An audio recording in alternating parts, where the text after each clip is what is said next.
Bab 133 Syafaqillah Syifa. Para orang tua akhirnya tiba juga di rumah sakit. Triplet kini aman bersama Uti dan akungnya. Sebagai ayah, Kiai Lukman tentu sangat sedih mendapati anak nakalnya terbaring lemah seperti ini. Anak perempuan yang selalu memberi warna, ramai dan kini harus terbaring lemah tak berdaya. Azlan dan Rania mempersilakan para orang tua untuk melihat keadaan Syifa, sehingga kini mereka memilih untuk pulang saja.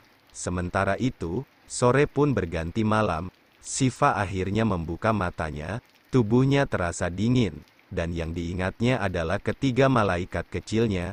Syifa tak pernah sedikit pun mengalihkan perhatiannya. Tentu sangat sedih ketika sakit, bukan tubuhnya yang ia pikirkan namun anak-anaknya. "Mas, sayang, udah bangun, mau apa?" "Nasya udah siuman mas," tanya Abi Lukman. "Iya Abi, Umi, pada di sini semua." "Iya Nduk, apa yang kamu rasakan?" tanya Umi Hana.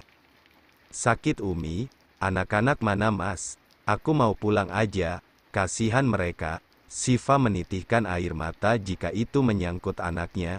Belum pernah ia melepas ketiganya, mereka selalu ada dalam dekapan Syifa. Saat ini bukanlah kesehatannya yang jadi fokusnya namun kasihan pada anak-anaknya. "Mereka ada tapi kan gak boleh masuk." "Sayang, gak usah mikirin pulang sayang, Mas akan jagain kamu sampai sehat," jawab Ilham. "Iya Fa, anak-anak biar kami jagain, kamu fokus sehat dulu ya," ujar Umi Aisyah. "Setidaknya video call Mas, aku kangen mereka." "Mas mau aku nangis?" Syifa yang bertanya ingin menangis sangat merindukan buah hatinya. Syifa memang penyuka anak kecil apalagi itu anaknya sendiri. Sudah pasti rasa sayangnya melebihi dirinya sendiri. Meski tomboy, Syifa tumbuh menjadi ibu yang bahagia karena Ilham selalu menorehkan kebahagiaan untuknya.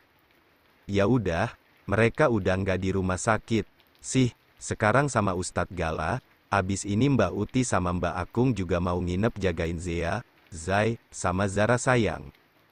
"Iya Nduk, kami mau menemani anak-anak kalian, nanti dijagain sama Masmu sama Abi ya," ucap Umi Hana.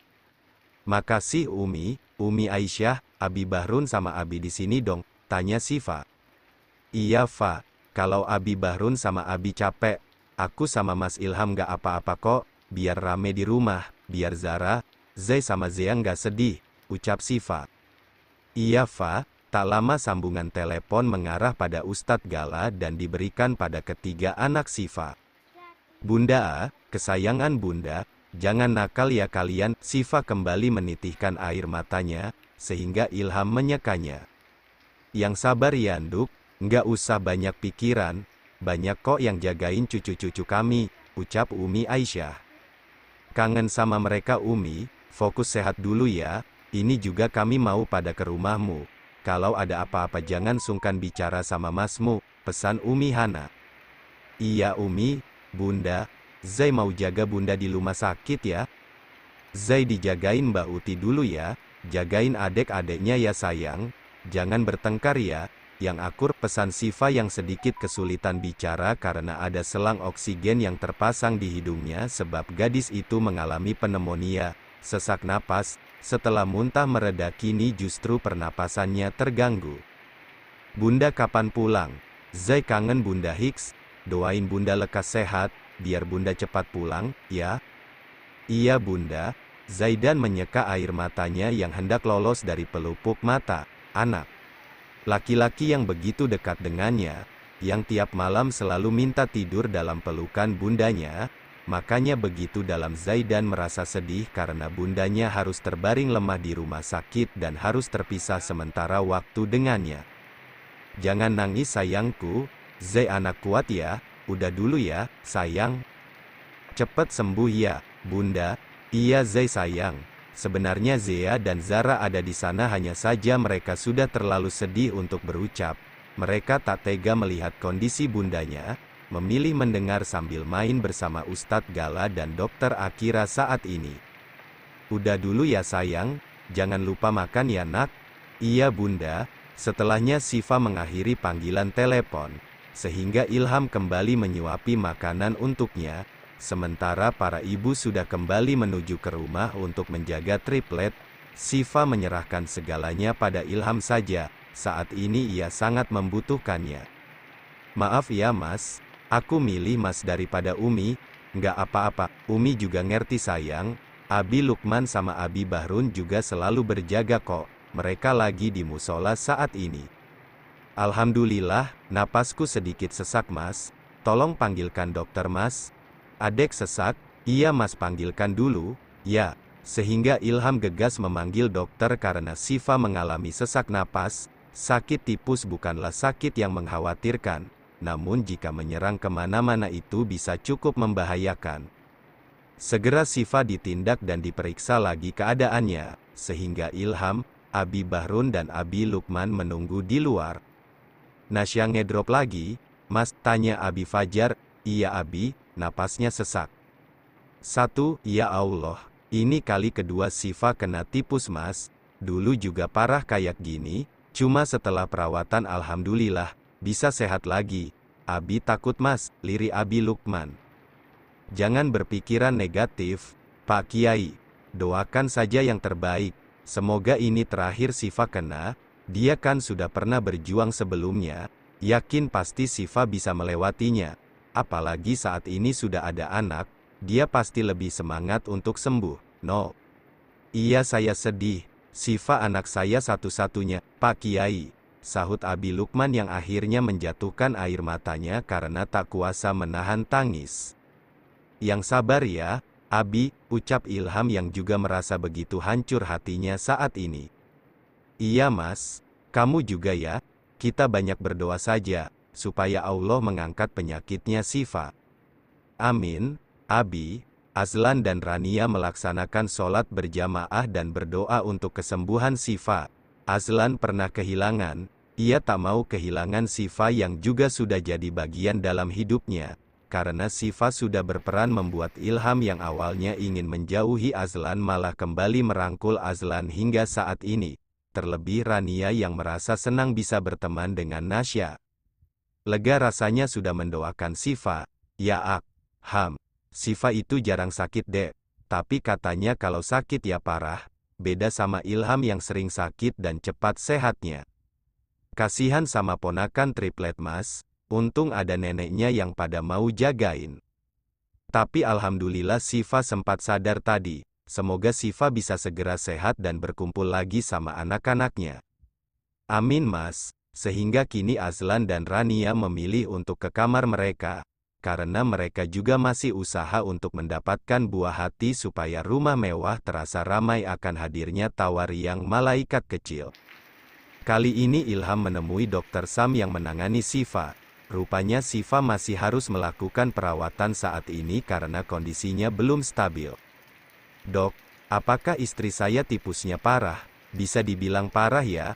Tapi Syifa ini kuat sih, karena katanya ini sudah kali kedua kena tipus kan? Insya Allah kami akan terus berusaha supaya kondisi Syifa bisa segera membaik. Iya dokter, saya nggak mau istri saya kenapa-kenapa. Saya kaget karena kami baru saja liburan kemarin, terus tiba-tiba Syifa drop. Namanya sakit itu kita nggak ada yang tahu mas, cuma Syifa ini kuat kok, mual muntahnya juga sudah berkurang.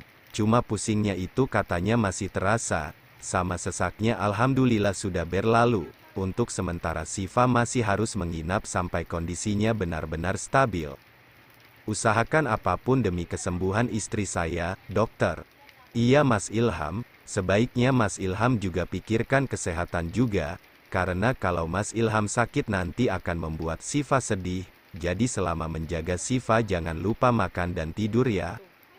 Iya dokter, mana bisa Ilham tidur saat ini, itu pun malam ini, Ilham duduk di sisi berangkar dan harus melihat Syifa yang kembali menutup matanya, sementara Abi Ayas dan Abi Fajar memilih tidur di tikar menjaga Syifa.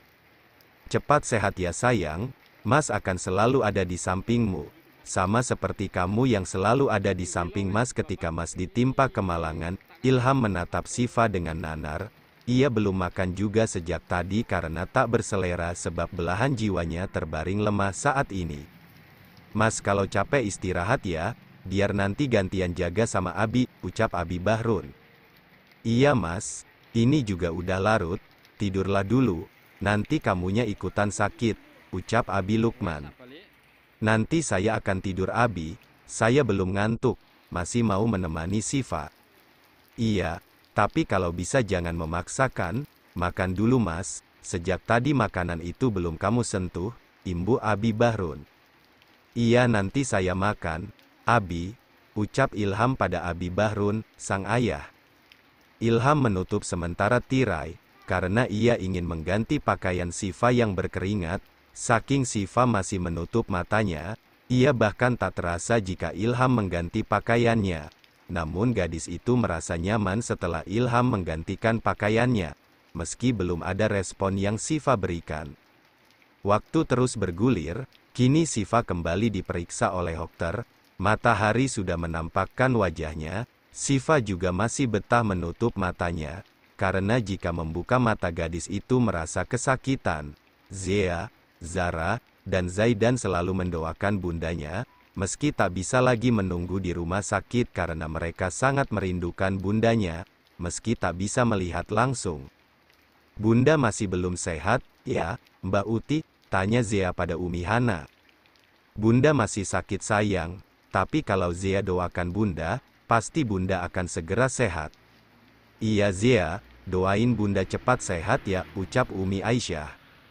Iya Nenek, sahut Zea yang memanggil Umi Aisyah dengan sebutan Nenek dan Umi Hana dengan sebutan Mbah Uti. Sementara itu, Sifa kembali membuka matanya, melihat Ilham yang kini tidur di sisi brangkar, menunggu Sifa dengan setia, tangan Sifa terangkat mengelus pucuk kepala Ilham. Mas, liri Sifa. Sayang, aku pingsan lagi semalaman. Itu nggak apa-apa katanya biar adek istirahat. Aku mau sholat Mas. Sholat di ranjang aja sayang, bisa bangun nggak? Badanku masih sakit, sholat di ranjang aja Mas imamin. Aku tayamum dulu, iya. Usai tayamum, Sifa pun sholat diimami oleh Ilham, sementara para abi menunggu di luar menunggu Sifa yang sedang sholat saat ini. Usai sholat, Sifa sudah mulai bisa tersenyum meski masih dibantu oksigen yang kini terpasang menghiasi wajah cantiknya. Sayang mau apa? Cium aku Mas. Suara parau Sifa membuat Ilham sedih namun gadis itu masih bisa ceria, sehingga Ilham melayangkan kecupan di kening gadisnya. Mata Mas Panda, nggak usah khawatir Mas. Aku ini kuat kok, kan ada Allah yang menjaga aku, jadi Mas nggak usah khawatir ya. Cepat sehat ya sayang, Mas sedih tahu. Jangan sedih ganteng hehe. Sif yang masih bisa tersenyum di sela rasa sakitnya. Ilham menggenggam erat jemari tangan Sifa seraya mengelus pucuk kepala gadisnya yang masih lemah saat ini. Melihat senyuman terbit di bibir gadisnya sudah menjadi obat yang paling mujarab baginya, karena Ilham ingin Sifa bisa sehat seperti sedia kala dengan segala tingkahnya yang urakan dan aktif.